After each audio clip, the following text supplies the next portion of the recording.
Hello and welcome. I am Ruben Banerjee, the editor of Outlook, and we are here back again after a week.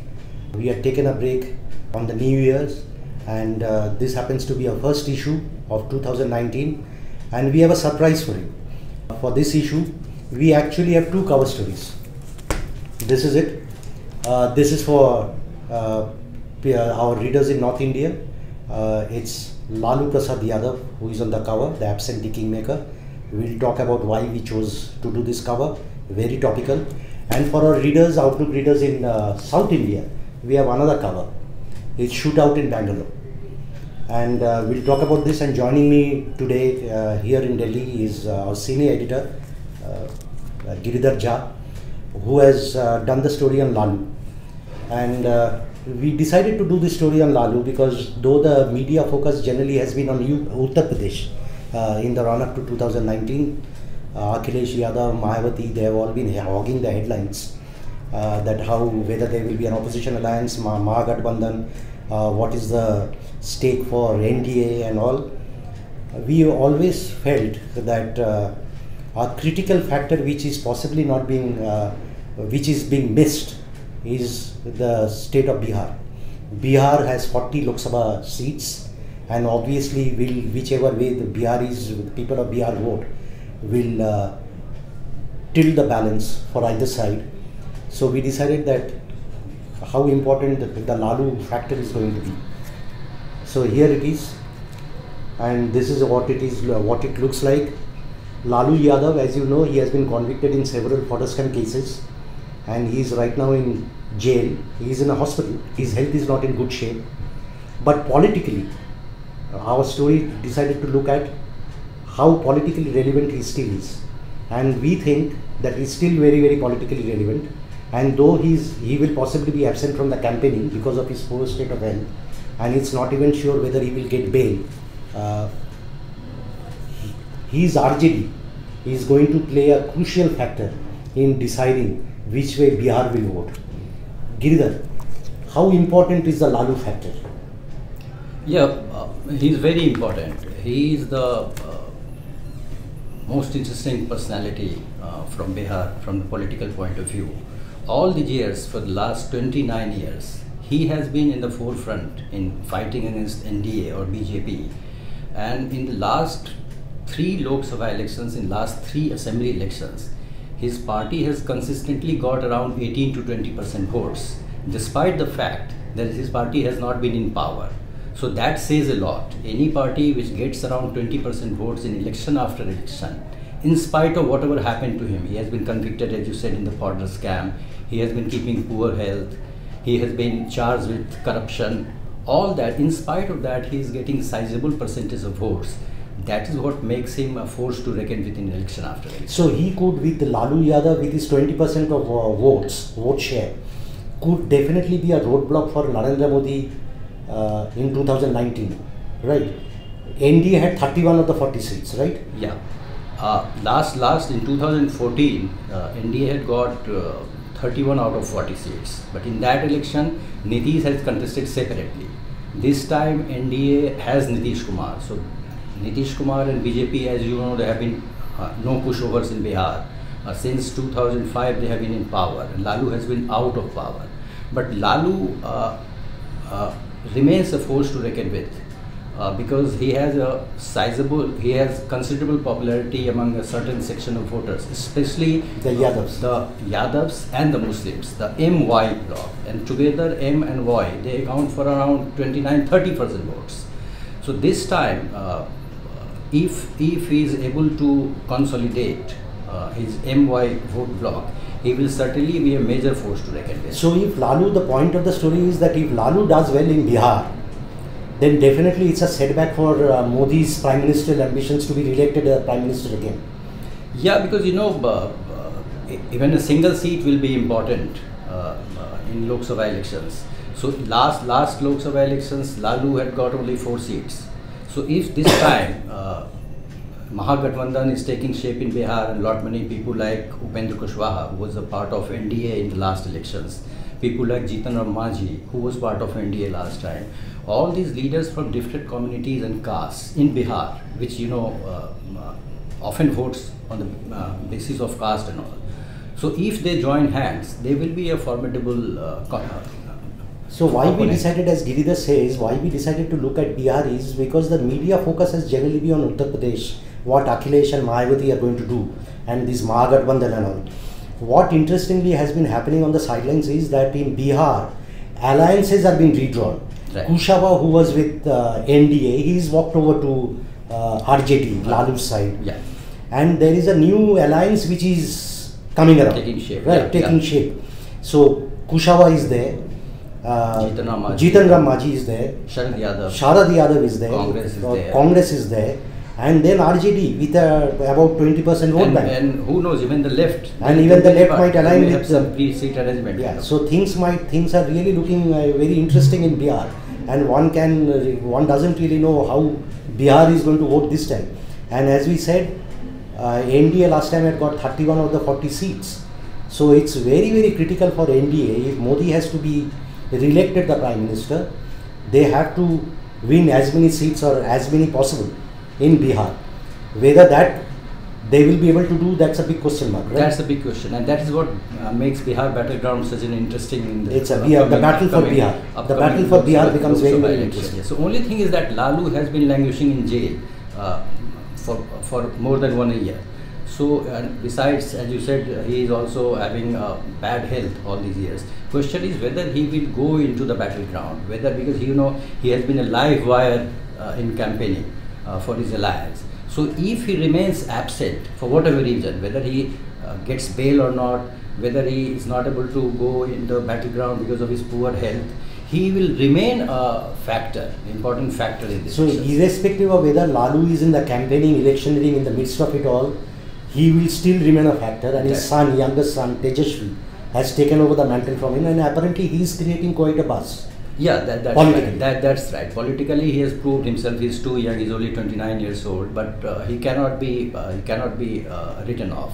And Nitish Kumar, who goes to the elections again with on the development card. Right. And he also had been getting the beneficiary of Muslim votes. True. Right. True. But this time, now that he has gone back to NDA, like, will Nitish Kumar be able to keep the Muslim voters behind him? That's also a big question mark. Yes, because the USP of Nitish Kumar has been development of Bihar, because Bihar had a negative growth rate when RJD was in power. During Nitish reign, it went on to have it had 14% growth rate. So that way, development has been the biggest strength of Nitish Kumar. Along with that, what he succeeded in doing, that he was able to get a sizable percentage of Muslim votes, which were traditionally Laloo's vote bank, because of the slew of welfare schemes he launched for the minorities. This time, because he has gone back to he has gone back to join hand with Narendra Modi. Question is whether his Muslim supporters are going to vote for him or not. So it will be very interesting, and as I have been repeatedly saying that, apart from Uttar Pradesh, the battle for Bihar is really hotting up, and it's really going to be very keenly fought and very interesting, and it will have a huge impact on who gets to who rules Delhi. Yeah, right. that's because the number of seats which are 40 seats. 40 seats. It's a huge number of seats. It's a key seat in the Hindi heartland. And before we talk about the other cover, Bangalore, the story is, again, the entire Bangalore cover package. It's also part of our issue everywhere. We have other interesting stuff in this issue. We have this story on citizenship bill in Assam, which is creating quite a bit of uproar in Assam. And we have an interesting story, like I'm sure you all would have read about this Indian National Science Congress, which was held last week.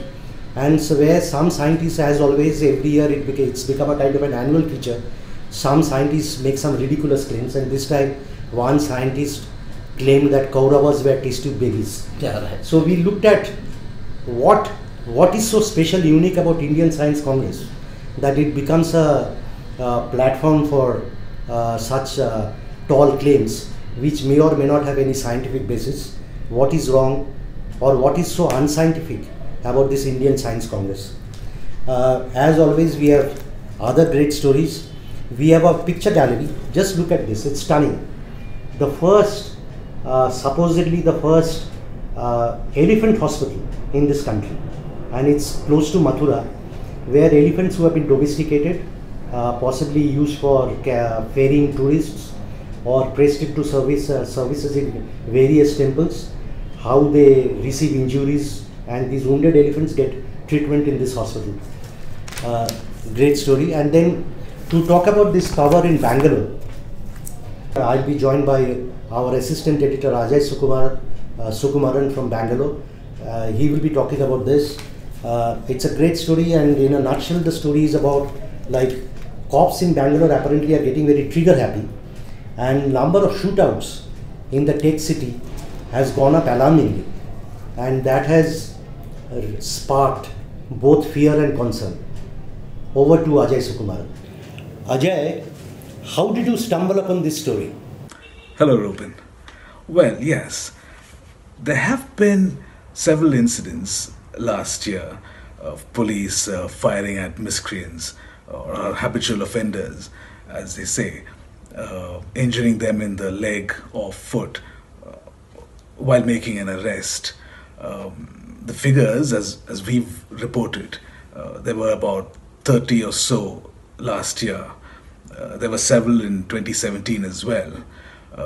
So in that sense, these are quite noticeable. More so because gun-related incidents are not very common in Bangalore. Still, also the police report these incidents themselves. So the natural question would be, what's changing? Is there a shift in the response of the police while handling or tackling crime? Has the nature of crime in Bangalore changed, which possibly has prompted the police to become trigger happy? Yes. Bangalore's growth in these last 15 years has been very rapid. Too fast, too soon, some would say. So I suppose it brings with it some fresh challenges. Typically, robberies are a problem area. Mobile phone snatching and chain snatching, though not a new phenomenon, but still a big menace. One gang which the police nabbed in this manner some months ago was stalking the road to the Bangalore airport, and there have been other incidents too. Many of these people whom the police shot at, and it must be said, none of them were fatal shootings. The police were firing at their legs and feet and injuring them. But many of them were murder accused, people with rowdy sheets, chain snatchers, and alleged drug peddlers. So, in fact, one former officer in conversation was telling us that a couple of years ago, when the police were taking stock, the general view was that Bangalore was getting unsafe. So clearly, the police have had to double up efforts. The police say they aren't trigger happy, and that these firings took place when they went to arrest miscreants, these habitual offenders. They had specific information about them and were trying to arrest them, and when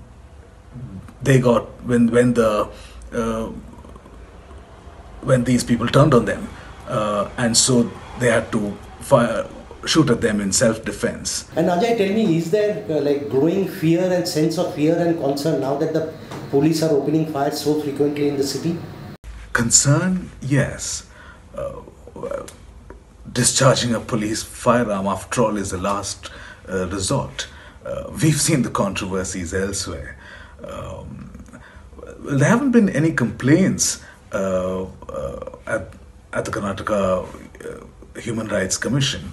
But generally, the people we spoke to, former police officers and some human rights activists, say it isn't a healthy sign. Ideally, the police should not be resorting to this.